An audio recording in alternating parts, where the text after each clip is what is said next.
ये शहर मेरी फैमिली का घर यहां होता था, तो यहां आकर मुझे बहुत खुशी होती है। ये नॉलेज का सेंटर भी हुआ करता था। एक ऐसा टाइम था when Allahabad University was one of the best universities in the country.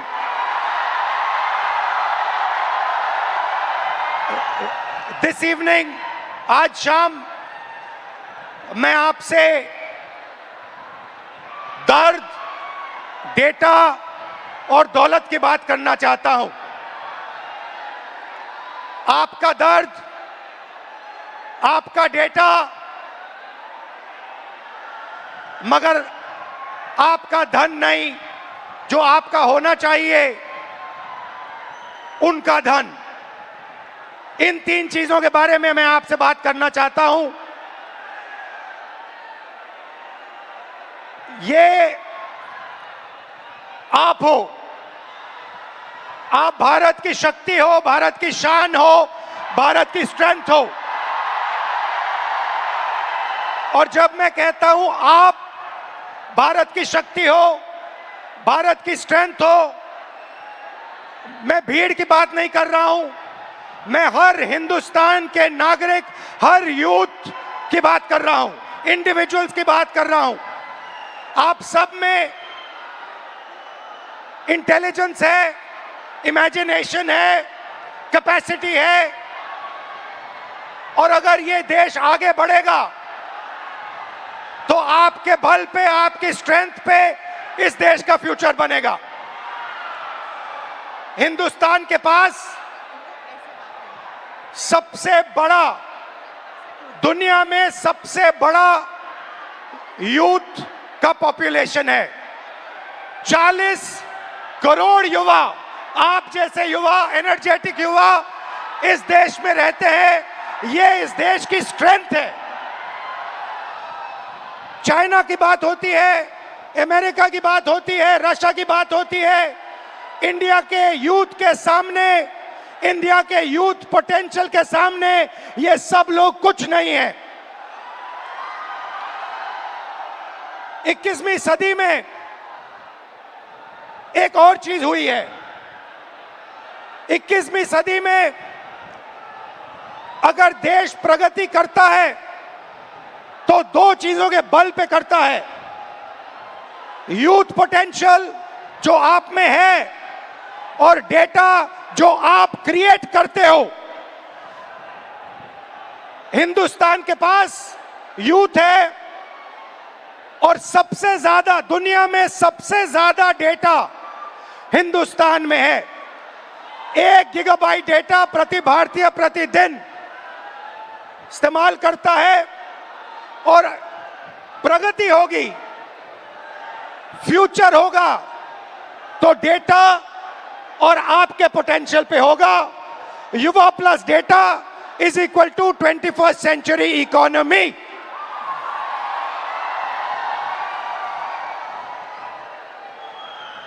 Brothers and sisters, media में एआई की बात होती है। Everybody speaks about AI, but I want to make one thing very clear, and ये आपको समझना चाहिए। आपके डेटा के बिना एआई का कोई मतलब नहीं है।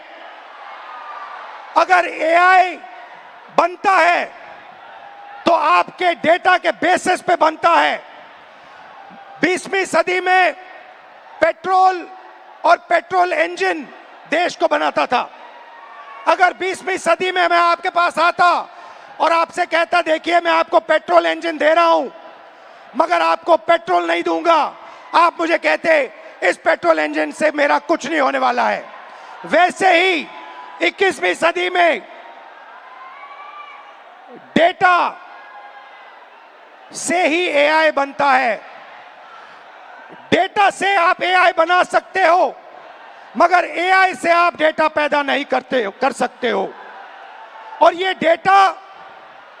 डेटा हिंदुस्तान का है और आपका है। आप इसको क्रिएट करते हो। ये आप बनाते हो, ये आपका इमेजिनेशन है। ये हिंदुस्तान की पूंजी है, स्ट्रेंथ है, एसेट है। मगर भाई और बहनों, डेटा आपका, यूथ पोटेंशियल आपका, मगर सिस्टम ने आपको चक्रव्यूह में फंसा रखा है। ये आप देखिए, आपको चक्रव्यूह में फंसा रखा है। भविष्य की बात करें, आप एजुकेशन लेते हो, लाखों करोड़ रुपए आपके परिवारों से लिया जाता है।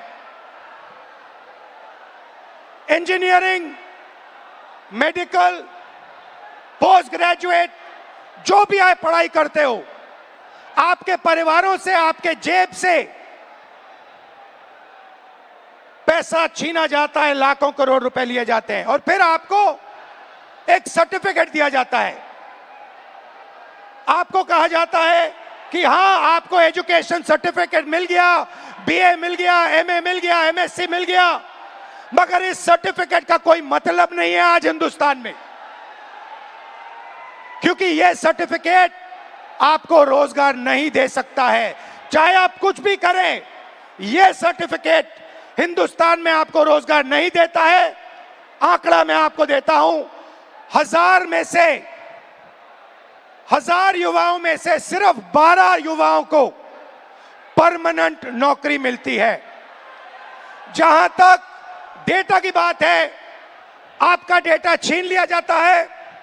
बड़ी बड़ी कंपनीज को, जियो को, अदानी को, फेसबुक, गूगल को आपका डेटा दिया जाता है और आपको फंसाया जाता है। आपको कहा जाता है जितनी भी आपको रील्स देखनी है, जितने आपको व्हाट्सएप मैसेजेस भेजने हैं, जितना आप इंस्टाग्राम पे देखना चाहते हो, रील्स बनाना चाहते हो, आप बनाओ। भाई और बहनों, ये 21वीं सदी का नशा है।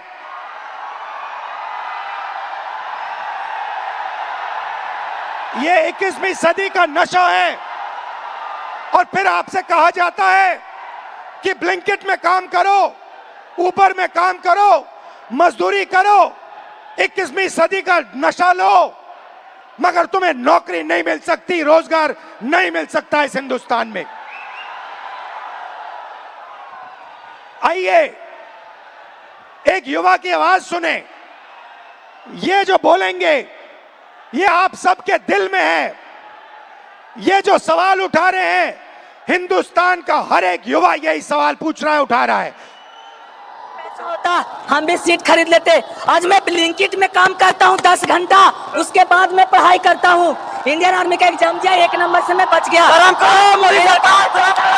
सीट खरीदता, मैं ब्लिंकिट में काम नहीं करता। ये कह रहा है कि शिक्षा लेने के लिए मुझे ब्लिंकिट में बंधुआ मजदूर जैसे काम करना पड़ा और उसके बाद मजदूरी करने के बाद, 21वीं सदी की मजदूरी करने के बाद पेपर लीक होता है और कोई अमीर बच्चा, अमीर परिवार पेपर खरीद के मेरे फ्यूचर को खत्म करता है। आइए, वेलकम। कैसे हैं आप? नाम क्या आपका? मेरा नाम सर अजय राघव है। अविनाश और अजय। हाँ। आइए, अविनाश और अजय दोनों स्टूडेंट्स हैं, इनसे थोड़ा सुनते हैं, इनका एक्सपीरियंस क्या रहा है, बताइए। सर मैं यूपीएसआई एस्पिरेंट हूँ। हाँ, वो पास पकड़ते हैं। सर मैं यूपीएसआई एस्पिरेंट हूँ और उत्तर प्रदेश में यूपीएसआई की भर्ती 5 साल के बाद आती है। 2020-21 यूपीएसआई की भर्ती 2020-21 में आई थी। इससे पहले तो उसमें व्यापक स्तर पर घोटाला हुआ था। मैं मानता हूं इस चीज को कि वो भारत की एग्जामिनेशन हिस्ट्री का सबसे बड़ा घोटाला था। उसमें सैकड़ों एफआईआर दर्ज हुई, 350 से ज्यादा फेक एलिमेंट, डमी कैंडिडेट पकड़े गए। हमने सैकड़ों इनको प्रूफ दिए, लेकिन इन्होंने भर्ती को पूरा कर दिया। सर मेरा दरोगा बनना एक सपना था। मैं किसान फैमिली से बिलोंग करता हूं, तो मैंने नई भर्ती की आस में और फिर से पढ़ना शुरू कर दिया और मुझे पढ़ते पढ़ते 4 साल गुजर गए। सर 2025 में फिर यूपीएसआई की भर्ती आई और ये चीज़ें 2025 में भी देखने के लिए मिली। सर यूपीएसआई के अंदर स्कोर कार्ड तक रिलीज नहीं करते हैं। मैंने परीक्षा दी है, मुझे ये नहीं पता पर चल पाता है कि मेरे रॉ मार्क्स कितने हैं और मेरे नॉर्मलाइजेशन मार्क्स कितने हैं, क्योंकि अलग अलग शिफ्ट में पेपर होता है। तो ये नॉर्मलाइजेशन का प्रक्रिया अपनाते हैं, ये तक नहीं बताते हैं कि कौन सा नॉर्मलाइजेशन फॉर्मूला इन्होंने यूज किया है। जो यूपीपी आरपीबी जो पुलिस उत्तर प्रदेश पुलिस एवं प्रोन्नति भर्ती बोर्ड है सर, ये अकाउंटेबिलिटी इसकी फिक्स करने वाला कोई नहीं है। हमने तमाम प्रयास कर लिए, जनता दरबार चला गया, मैं इनके कैबिनेट मंत्रियों को ज्ञापन दे लिए, उल्टा इन्होंने मेरे को पकड़ के जेल में डाल दिया। मेरा गुनाह अपराध सिर्फ इतना था कि मैं इनके जनता दरबार योगी जी से मिलने चला गया। सर ये नॉर्मलाइजेशन का फॉर्मूला नहीं बताते हैं, ये खुद तय करते हैं कि किस अभ्यर्थी के मतलब मार्क्स बढ़ा करके अंदर लेना है और किस अभ्यर्थी को बाहर करना है। ये उत्तर प्रदेश पुलिस का भर्ती बोर्ड तय करता है। इनको क्या दिक्कत है? अगर ये फेयर भर्ती कराते हैं तो इनको नॉर्मलाइजेशन देना चाहिए। सर मैं एक चीज इसमें जोड़ना चाहूंगा कि जो नॉर्मलाइजेशन है ये पेपर लीक से ही बड़ा स्कैम है, क्योंकि इनकी अकाउंटेबिलिटी फिक्स करने वाला नहीं है। ये नॉर्मलाइजेशन फॉर्मूला जारी नहीं करते हैं, ये शिफ्ट वाइज नॉर्मलाइजेशन डेटा नहीं देते हैं, इनको खुली छूट मिली हुई है। मेरा नाम अविनाश है, मैं इन्हीं छात्रों में से कोई एक जरूर हूं। चूंकि मैं ये कह सकता हूं सर कि मैंने अपनी तैयारी 2018 में शिक्षक भर्ती के लिए की थी। 2018 से आज तक मैं उसी की तैयारी कर रहा हूं। क्यों? सरकार के पास जगह खाली है, फिर भी वैकेंसियां नहीं दी जा रही हैं। उसके बाद ये होता क्यों है सर? ये सरकार की मानामानी है। इसमें सरकार अगर चाहे बच्चों से कि वैकेंसियां दे, प्रॉपर तरीके से चलती रहे। हम लोग ऐसा नहीं कि क्या कहते हैं एक डिमांड कर रहे हैं। 2018 से लेकर आज तक कई सारे धरना प्रदर्शन, कई सारे ज्ञापन ये दिए हैं। उसके बाद दूसरा मुद्दा ये कि 2022 से ही मैं यूपी पेट की तैयारी यूपी ट्रिपल एससी आयोग से करता हूं। यूपी ट्रिपल एससी आयोग 2022 से मैं तैयारी कर रहा हूं और उसकी भर्तियां आज भी ऑन रिकॉर्ड में बात कर रहा हूं कि कम से कम 9 से 10 वैकेंसियां आज तक क्लियर नहीं हुई है। और उसमें से बहुत सारी वैकेंसियां जिसके लिए हम लोगों ने लाठी खाई, ज्ञापन दिया, लोगों से जाके मिले कि हमारी दर्द, हमारे दुख को समझा जाए, लेकिन आज तक सरकार के कान में ये बात पहुंची नहीं है। इसमें से बहुत सारे ऐसे हमारे भाई बहन हैं जो उस चीज से पीड़ा में ग्रसित हैं। और बताइए। और सर ये है कि देखिए हमारी कुछ मांगे हैं, आपसे भी है, सरकार से भी है कि ये जो जितनी वैकेंसियां हैं उसका एक प्रॉपर कैलेंडर तैयार कर दें। आप चुनाव कराते हैं, 3 महीने में रिजल्ट देते हैं, आप हमारा रिजल्ट 5 साल में नहीं दे पा रहे हैं, पहली चीज। दूसरी चीज, हमारी वैकेंसियों का यूपी ट्रिपल एससी स्पेशली कोई स्कोर कार्ड नहीं जारी करता है मेंस का। अगर उनको कुछ भी करना होगा वो रोल नंबर दे देंगे। मतलब अकाउंटेबिलिटी और ट्रांसपेरेंसी होनी चाहिए। जी एग्जैक्टली यही चीज है। आपने लाखों रुपए लगाए होंगे पढ़ाई में। जी सर, 2018 से आज तक। हाँ जी। और आपका एक्सपेक्टेशन था कि इस पैसे से, शिक्षा से आप आगे बढ़ पाओगे। जी सर एग्जैक्टली। अब आपको क्या लग रहा है? अब क्या आपका अब प्लान क्या है? सर अब प्लान ये है कि हम भर्तियों का इंतजार करते हैं, क्या पता अगली पंचवर्षीय भी बीत जाए, इसकी भी कोई श्योरिटी नहीं है। और फिर 3-4 बार एग्जाम करते हो, बीच में पेपर लीक हो जाता है। सर ये इशू तो बहुत सारे हैं। अभी एक यूपी पीएससी का था, आरओ का, मैं खुद उसका अभ्यर्थी था। एक बार पेपर हुआ, दोबारा पेपर लीक हो गया था, फिर उसके बाद दोबारा हुआ वो पेपर। लेकिन वो जो हमारा टाइम गया वो हमें कौन देगा? बिल्कुल, जो हमारा टाइम गया, हमारा पैसा। जब आपका पेपर लीक हुआ आपको क्या फीलिंग आई? अंदर क्या लगा आपको, यार ये क्या हुआ, क्या करें, क्या? मतलब ये होता है ना सर, कभी कभी एग्जैक्टली मैं बता रहा हूँ, उस 10 बाई 10 के कमरे में कभी आप बैठ के सोचिए कि अगर हमारा पेपर लीक हो गया, हम किससे बात करें अपनी, किसको अपना मुंह दिखाएं कि यार अब मेरा इस बार नहीं हुआ, पेपर लीक हो गया, मैं किससे जाके कहूंगा? और सालों आपने मेहनत की, घंटों आपने मेहनत की और 1 सेकंड में पूरा खत्म हो जाता है। जी सर एग्जैक्टली यही चीजें होती हैं। और ये जो दुख दर्द है, ये मैं नहीं हूं, ये इसमें से जितने खड़े हैं सब लाखों करोड़ों युवा है सर। आप हिंदुस्तान के शिक्षा के सिस्टम में बिलीव करते हो? सर प्रेजेंट टाइम में तो बिलीव हमारा नहीं है।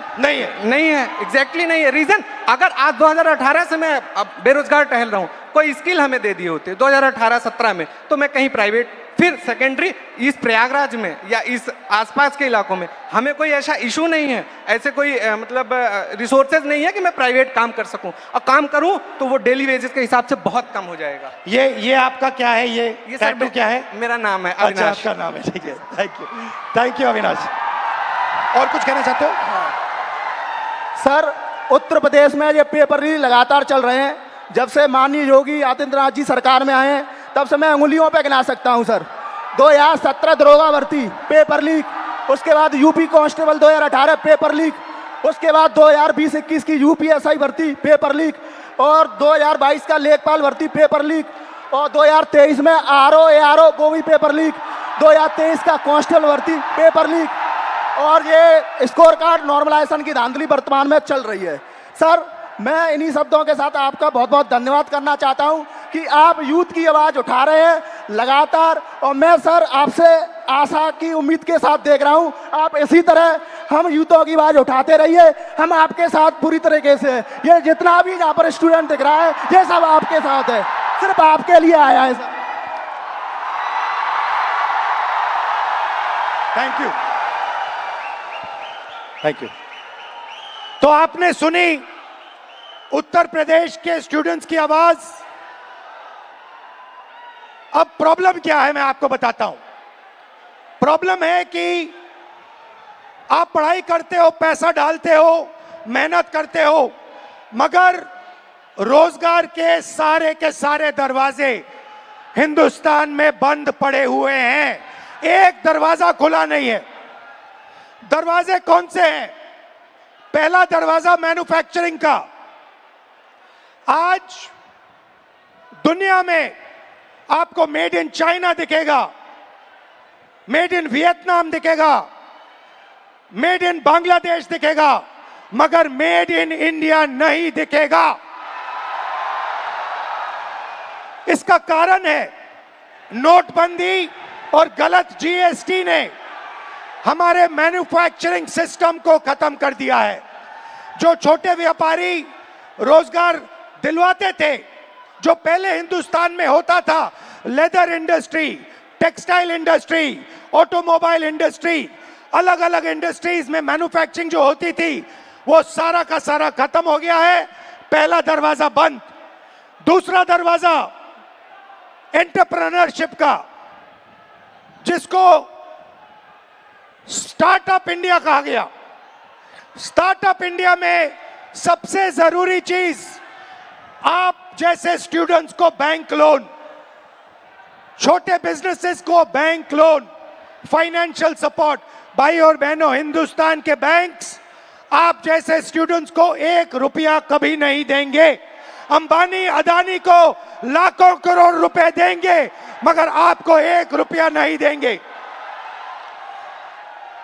90% स्मॉल और मीडियम इंडस्ट्रीज जो हैं उनको बैंक लोन नहीं मिलता है। एंटरप्रेन्योरशिप का दरवाजा बंद है। तीसरा दरवाजा, जिसको हम कहते हैं सरकारी नौकरी का, जिसमें आप पेपर लीक का सामना करते हो, उस दरवाजे में भाइयों और बहनों 150 में से एक युवा निकलता है। अगर 150 युवा एग्जाम लेते हैं, सरकारी नौकरी ढूंढते हैं, एक युवा उसमें से निकलता है। पब्लिक सेक्टर जो पहले 10 साल पहले 14 लाख युवाओं को यह रोजगार देता था, भाइयों और बहनों, पब्लिक सेक्टर को प्राइवेटाइज कर दिया गया है। पब्लिक स्कूल्स बंद कर दिए, पब्लिक अस्पताल बंद कर दिए, नवरत्ना उठा के बेच दिए, बीएसएनएल बेच दिया, ऐसी कंपनियां बेच दी, पोर्ट्स, एयरपोर्ट्स, सारा का सारा अदानी जी को पकड़ा दिया। इसीलिए पब्लिक सेक्टर बंद है। और आखिरी होप जो आपका था, कॉर्पोरेट जॉब्स,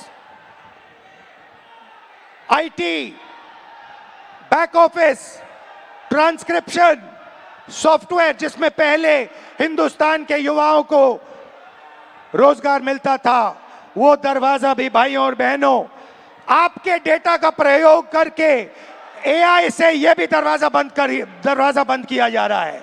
तो सच्चाई है कि पांचों दरवाजे आपके लिए बंद है और इसीलिए आपको भयंकर दर्द हो रहा है।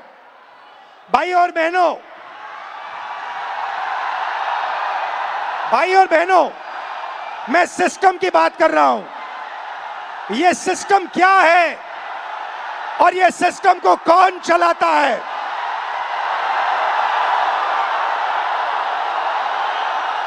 भाई और बहनों, डेटा आपका, दर्द आपका, दौलत इनकी।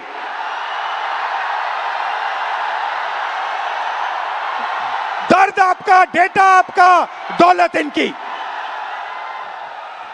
यह सिस्टम है। अंबेडकर जी ने कहा था सोशल, पॉलिटिकल, इकोनॉमिक। ये देखिए, ये है इकोनॉमिक, पैसा, अदानी। इनकी आमदनी 10 साल में 30 गुना बढ़ी है। ये पहले ग्लोबल रिच लिस्ट में 600 नंबर पे हुआ करते थे, 10 साल के अंदर ये दूसरे नंबर पे पहुंच गए। ये पूरे सिस्टम को फाइनेंशियल सपोर्ट देते हैं। बीच में पॉलिटिकल, मोदी जी, अमित शाह जी। बीजेपी का बैलेंस 150 करोड़ रुपए का होता था बैंक में, आज इनका बैंक बैलेंस 10,000 करोड़ रुपए का है। 10,000 करोड़ रुपए का एक पॉलिटिकल पार्टी का बैंक बैलेंस। नरेंद्र मोदी जी आपका ध्यान भटकाते हैं और पॉलिटिकल सिस्टम चलाते हैं। वोट चोरी होती है, वोटर लिस्ट में ब्राजील की औरतें आती है। और तीसरा, आपके सोच पर कंट्रोल, जो इलाहाबाद यूनिवर्सिटी में किया गया है, आरएसएस के वाइस चांसलर्स बैठा के हर संस्था में प्रचारक, ब्यूरोक्रेसी में प्रचारक, फोर्सेस में प्रचारक, मीडिया में प्रचारक, जुडिशरी में प्रचारक, पैरामिलिट्री में प्रचारक, यूनिवर्सिटी कॉलेजेस में प्रचारक।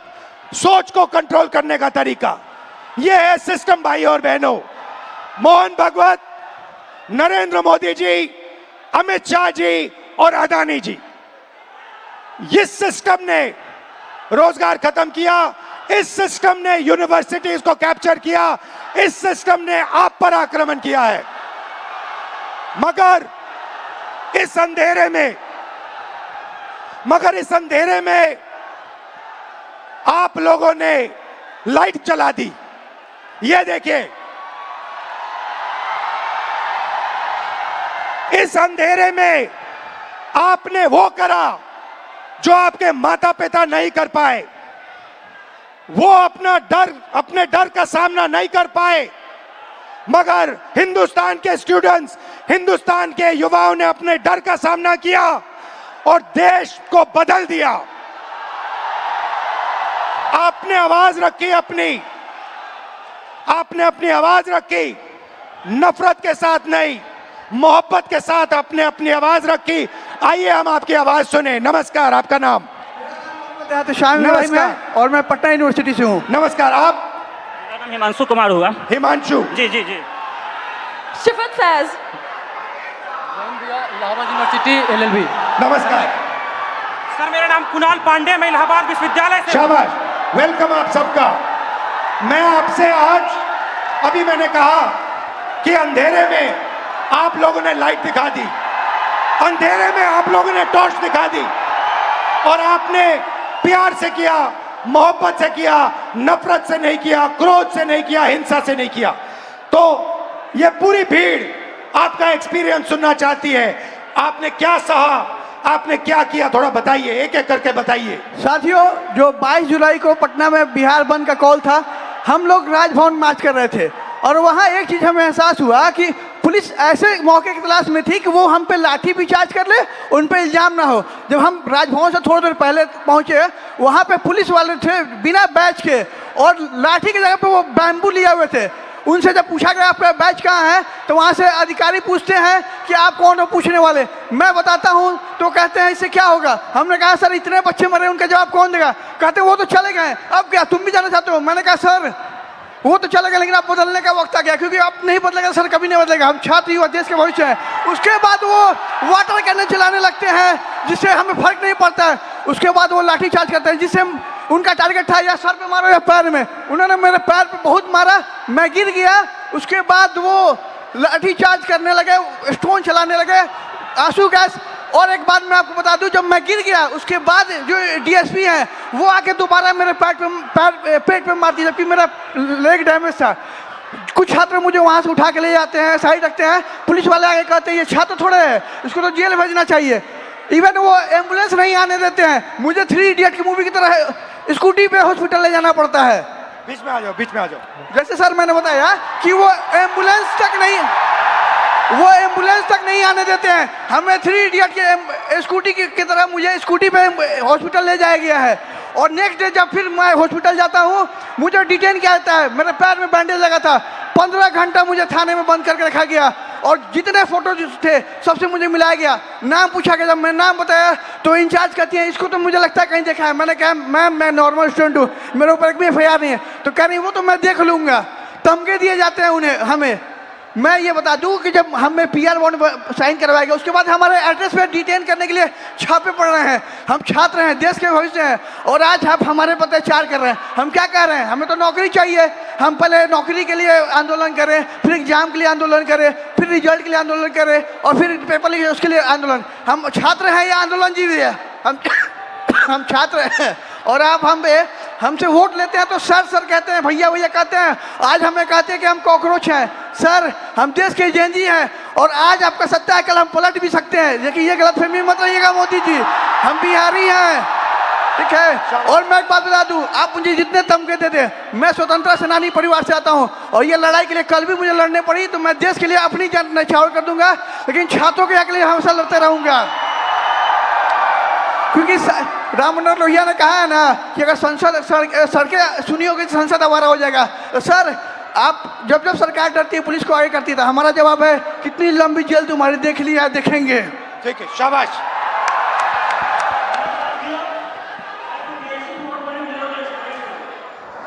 सर मैं मतलब कि मैं बीएड हमारी मम्मी करवाई थी ज़मीन बेचकर।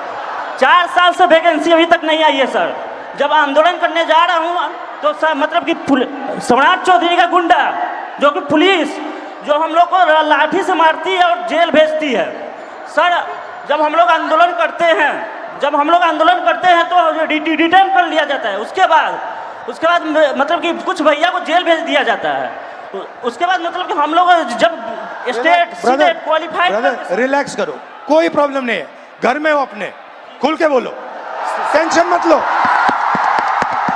ये जब मैं पहली बार ऐसे बोला था मैं भी नर्वस था, इसमें कोई प्रॉब्लम नहीं है, खुल के बोलो। सर मैं मतलब state qualified, CTET qualified, PG BEd करके आया हूँ, फिर भी 4 साल से वैकेंसी नहीं आई है सर। जब मतलब कि आंदोलन 4, 5, 6 साल से मैं पटना में रहकर पढ़ाई करता हूँ, किसान का बेटा हूँ सर। ये महीना का 10 से 15 हज़ार रुपये खर्चा होता है सर, कहाँ से मम्मी देगी? अब मम्मी टेंशन में चली जाती है। मेरे पास 2 ऑप्शन है सर, या चाय का दुकान खोलूँगा या सुसाइड करूँगा सर, उसके अलावा कोई ऑप्शन नहीं है सर मेरे पास।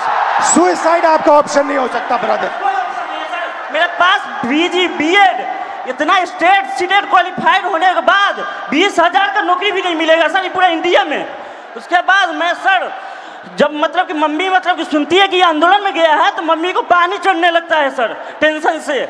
उसके बाद सर मतलब हमारे एक मंत्री हैं बिहार के, अशोक चौधरी नाम है सर, वो 56 साल के होकर वो प्रोफेसर बने हैं सर, जो कि नीतीश कुमार के राइट हैंड है सर। वो कैसे बन गए सर? बिना विदाउट इंटरव्यू का कैसे बने सर? एक सीट खा गया सर ये मतलब युवा का। अच्छा आपके फैमिली ने कर्ज लिया? सर जमीन बेच के मतलब BEd किया हूँ सर।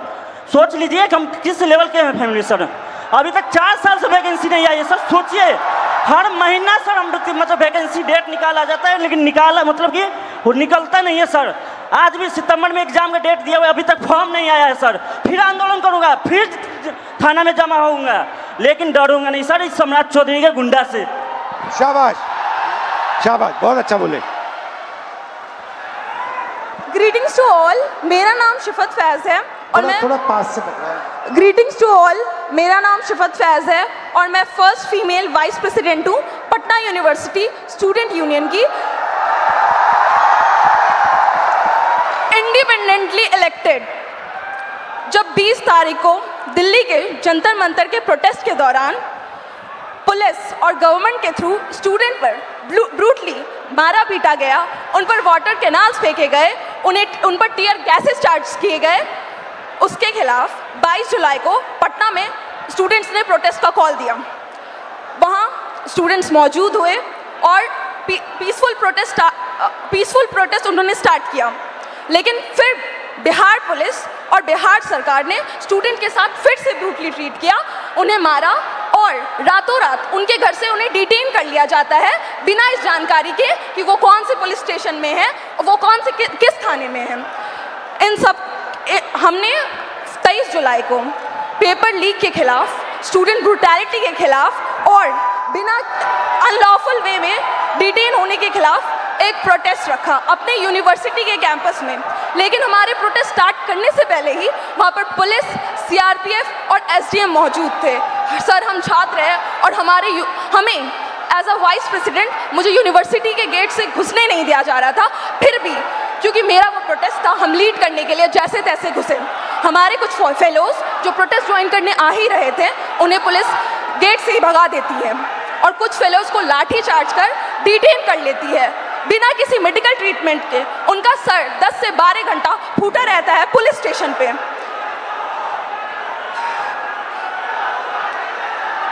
लेकिन Don't worry, relax. लेकिन उस रात हमें छोड़ दिया जाता है।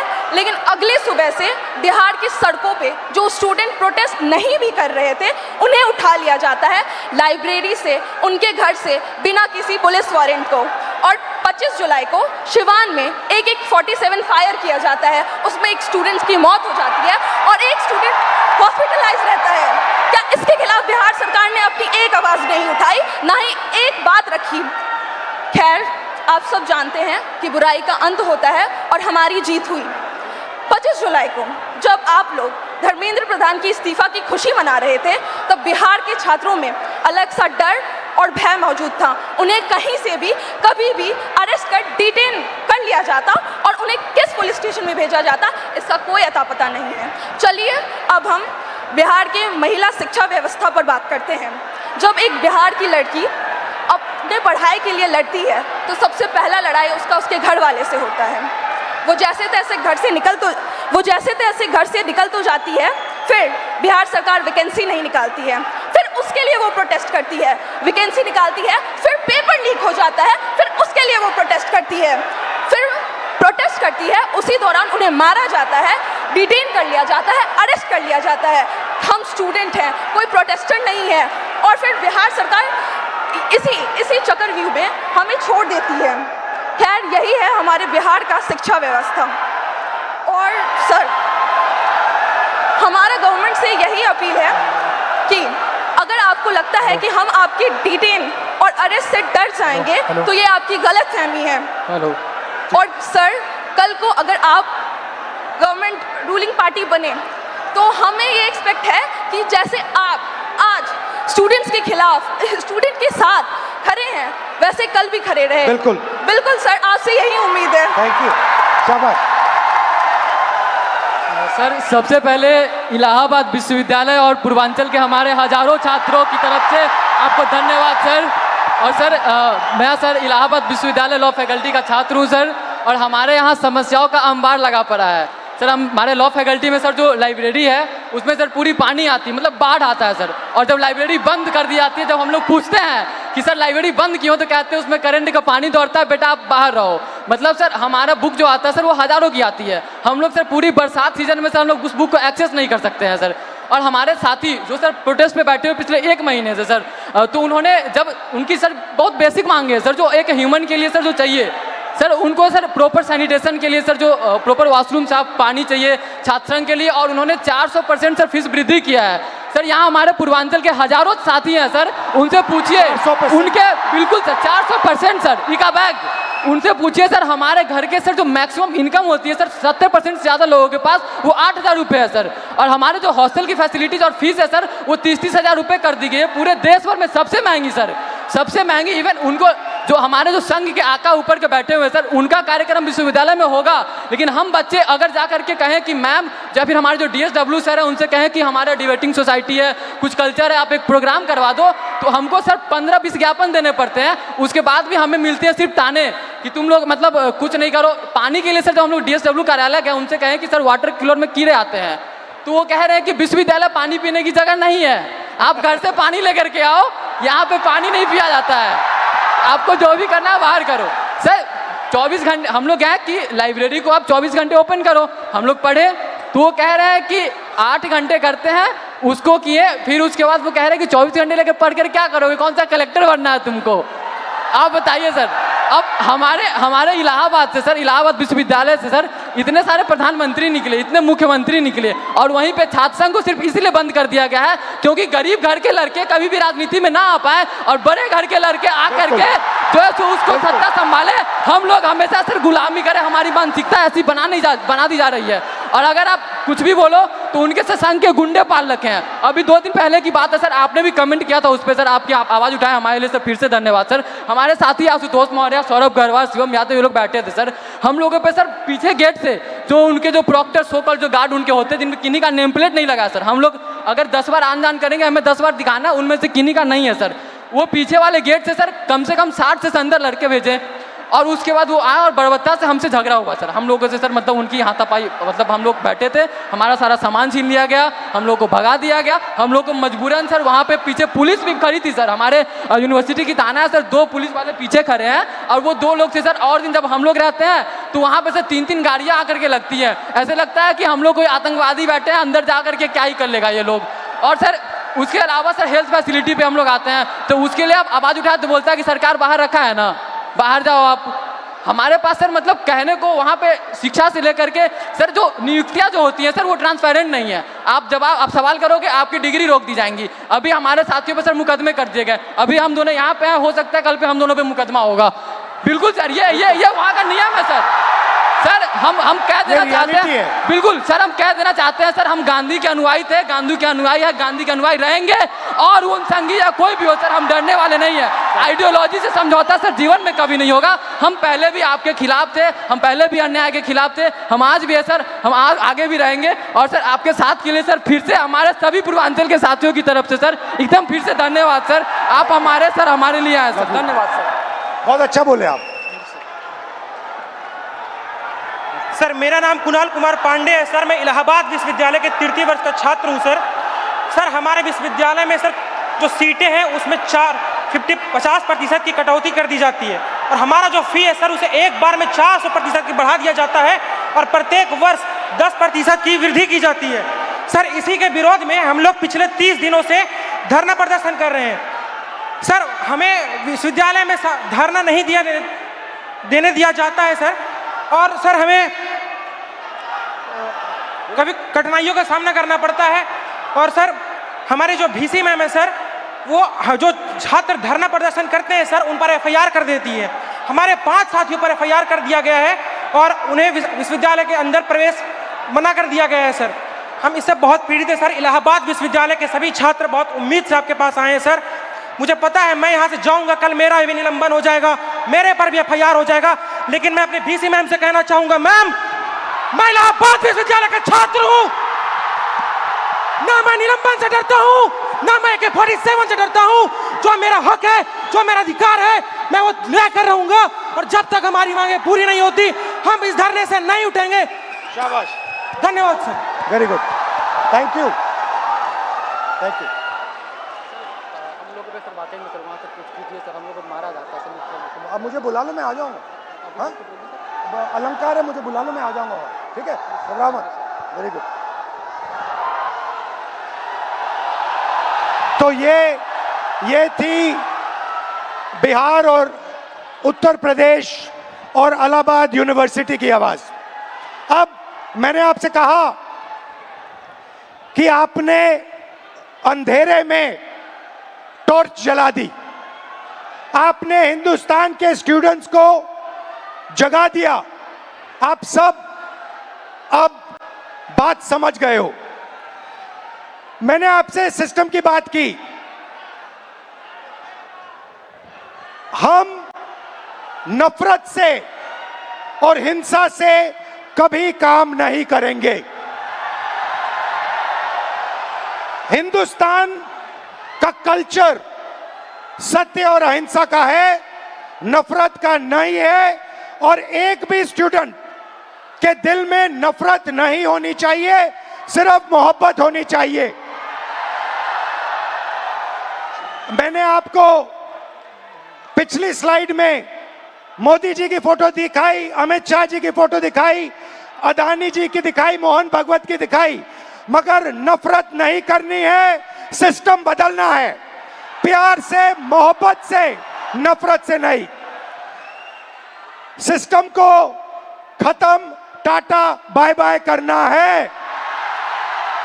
आप सबका दिल से बहुत बहुत धन्यवाद, इस रिस्पांस के लिए धन्यवाद। और जो आप प्रोटेस्ट कर रहे हैं, जो आप अपने हक की लड़ाई लड़ रहे हैं, उसको आप करिए। मैं आपके साथ उसमें खड़ा हूं, खड़ा रहूंगा। है जैसे सर ने कहा, खत्म टाटा बाय बाय, खत्म टाटा बाय बाय। और बदलाव तो आ रहा है सर, और आएगा भी। आज क्या है, हम सब यहाँ एकत्रित हुए, एक जेनजी मोमेंट हम आपके साथ क्रिएट कर लें, बताइए, है ना? क्या है, जेनजी में सेल्फीज बड़ी कॉमन है। चलिए, फोन है, ये हमारा फोन तैयार है सर, हम सब तैयार है सर के साथ सेल्फी के लिए।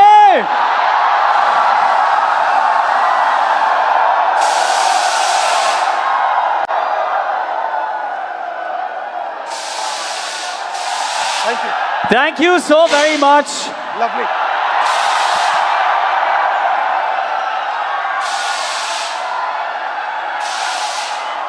एक बार थोड़ा सा और शोर मचना चाहिए everybody. One last message. One last message. You are India's spirit. You are India's future. You are the most beautiful youngsters in the world. You cannot allow yourself to hate. You cannot allow yourself to be violent.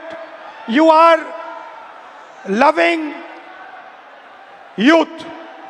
मोहब्बत की दुकान खोलनी है आपको, प्यार के साथ लड़ना है। Thank you very much. Thank you sir.